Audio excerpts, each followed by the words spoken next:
good, man? I see those hard drives stocked in the back, man. I know it's a lot of work. I know it's not easy. Dude, that's probably not even half. Honestly, I Well, have I have more right here. I have another RAID system over here. I have another one, a RAID system back there.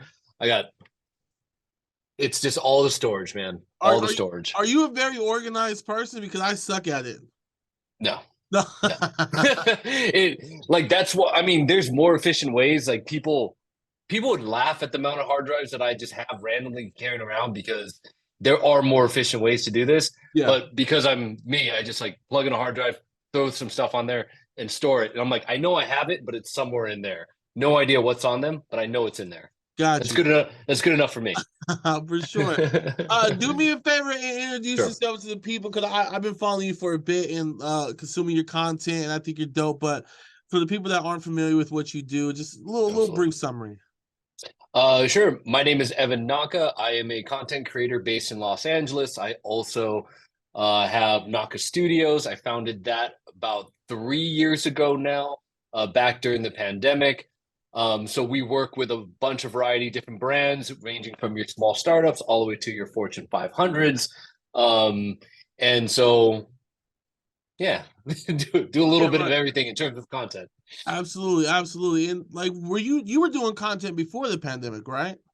Yeah. So I was doing work before that, but it was like my moonlight job. It Got wasn't my full-time job. I actually graduated from grad school, got a job in finance, and then I was moonlighting as a photographer, videographer for at least a year and a half. hmm And then I finally got hired on as a senior producer at a men's fashion brand.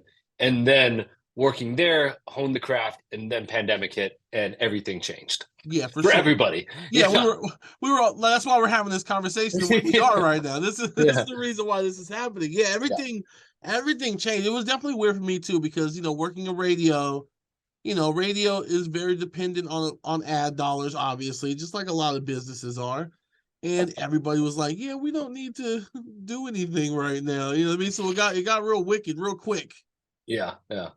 Word. So I've looked at a lot of your content and I wanted to ask you, what's the weirdest thing you've had to shoot a video for? As far as like, because like you're very creative. I see the stuff that you're doing. I'm The also going to get weird. into some of your tactics and some of the ways you find it, get this content. But what's the weirdest thing you shot a video for so far?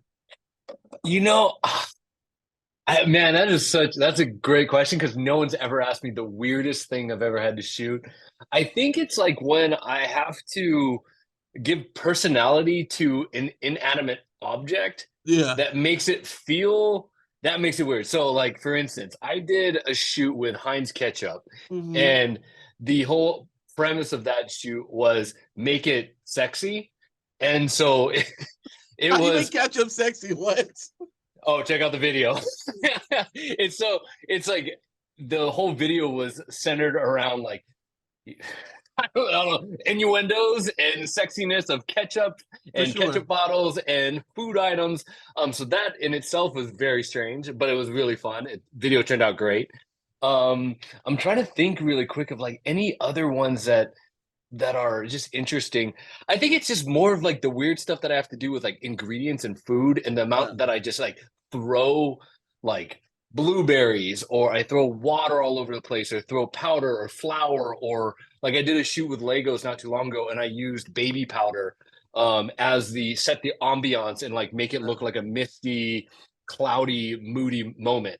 So I think less about maybe the brands I work with, more about how I do it in like a do-it-yourself way. Yeah. And then it like does it interesting like that.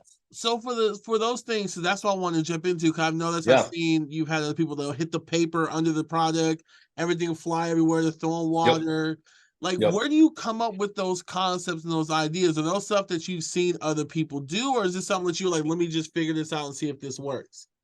Probably a little bit of both. The action type stuff, that was more of like me experimenting. So taking a step back a little bit, when I was at the men's fashion brand, the whole idea of them was like this athletic dress shoe. So Yeah. everything we took photos of was like these guys jumping through the air, freezing them in motion, So I learned how to freeze people in camera without it being like too like blurry or anything. Got really good at that. But once the pandemic hit, like I couldn't access models. I couldn't hire people. I couldn't do these big shoots that I was used to doing.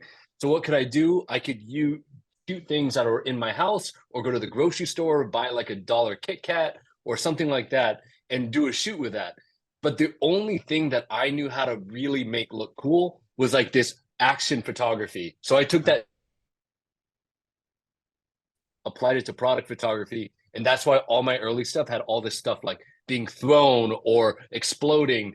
And because I was just, that's what I knew. That's what I Right. knew how to take photos of. That's awesome. That's awesome. Okay.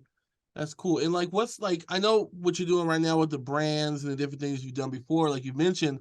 Yep. What's the next step for you? Like, what do you want to get into next? Do you want to take this to like movies? Like, what's the next area for you? Yeah, I want to give Quentin Tarantino a run for his money. Facts. That 1000%. Yes. It's the no, kind of energy man. I'm on. No, I mean, of course, the big fantastical ideas of maybe one day stepping on a Hollywood lot and creating something that like at that level is fantastic. That would be awesome. Um, but I think as of for me right now, it's really exploring of like how to take this do-it-yourself mentality of being a one-man show, expanding that into bigger brands, bigger spots, and being able to use that same similar mindset of using what's around you and just being able to level up into that next genre of broadcast commercials, of big time social spots even. I think it really is just like building on top of that. But I think I'm always going to keep that scrappy mentality and take it into whatever that is Yeah. that I go into in the future. That's awesome. That's awesome.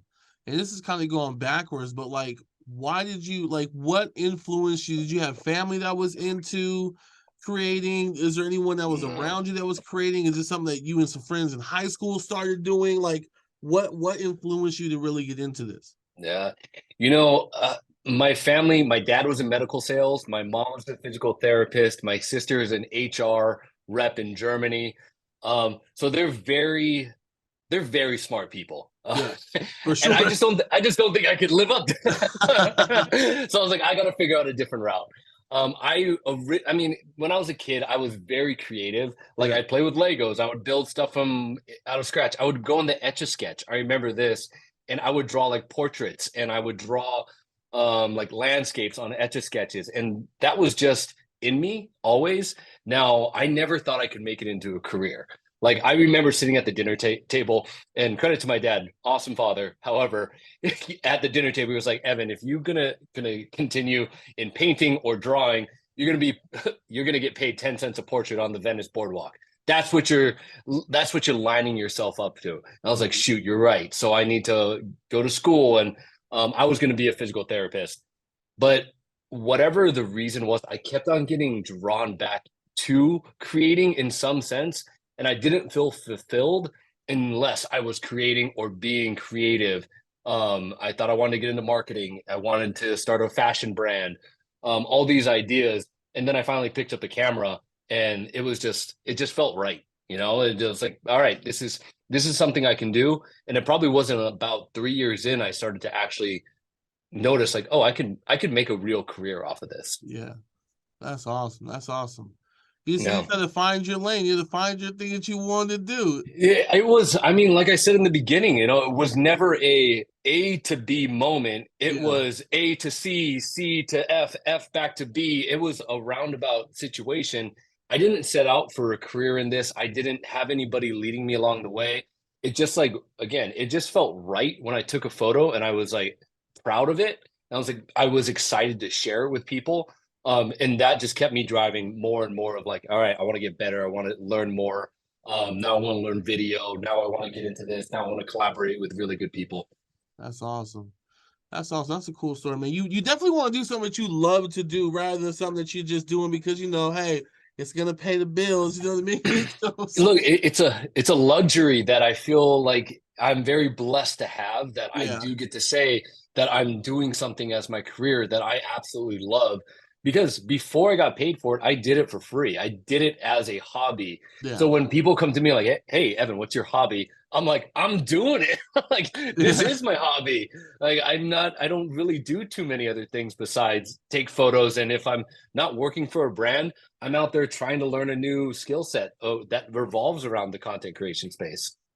That's awesome, man. Where can the people follow you at online? Can you give your socials out real quick? Yeah, of course. You can find me on Evan Naka, Evan underscore Naka on Instagram, on TikTok, and then on YouTube, Evan Naka. Awesome, man. I do appreciate you giving me a few minutes of your time and sharing your story. It's always cool to understand like the path behind each creator that I get a chance to talk to, because it's all different. Everyone's different. Because usually you'll hear that, oh yeah, I had this relative, they're really into it, or I was a part of this club in high school and we all got started doing these things. But it's cool to get a different story to that. That's awesome. Yeah, I think, like I said, I wanted to start a fashion brand. It was during the athleisure boom of things. This Uh-huh. was probably back in 2000 and like 15, 2016, 17, somewhere around Mhm. there. Really want to start like an athleisure brand. And I worked for free. And so I had to learn how to take all the photos for all the marketing stuff. So I designed the shirts and I designed some tops and pants and things. But then we had to shoot it and market it. I didn't even own a camera when I first started out, still in school. And I remember going to the library and I would lie at the library and say I was taking photo 275 or something like that. And they would rent me out a camera every single weekend. And so that's how I first got started. And then I would just look on YouTube and figured out new ways how to shoot. I didn't even know what an interchangeable lens. I didn't know what the difference between a 35 millimeter to a 50 or what a DSLR camera was. I remember I got hired as a DP once and I was like, yeah, let's do it. And I called my buddy afterwards. And I was like, what's a DP? I don't know what a DP is. So it was a big learning process for me. And, I'm still learning.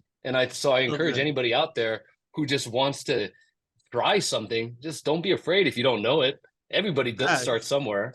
Hell yeah, I love that. You didn't know what it was, but you applied I for had it no idea. anyways. I Yeah, did that. I did that for a position I had with the radio station early in my career, and it was like, yeah, I'll do it. Had to jump on YouTube and use all those resources I could to figure it all out. that's right, That's man. awesome. That's It, super super dope. I love the saying "fake it till you make it." Now, I always say take it with a grain of salt because you never want to get yourself into a situation Yeah, that a lot of people yeah, are relying on you.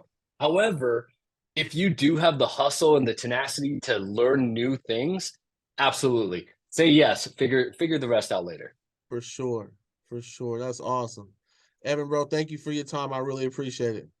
Of course, I'm happy to be on here. Thank you for having me.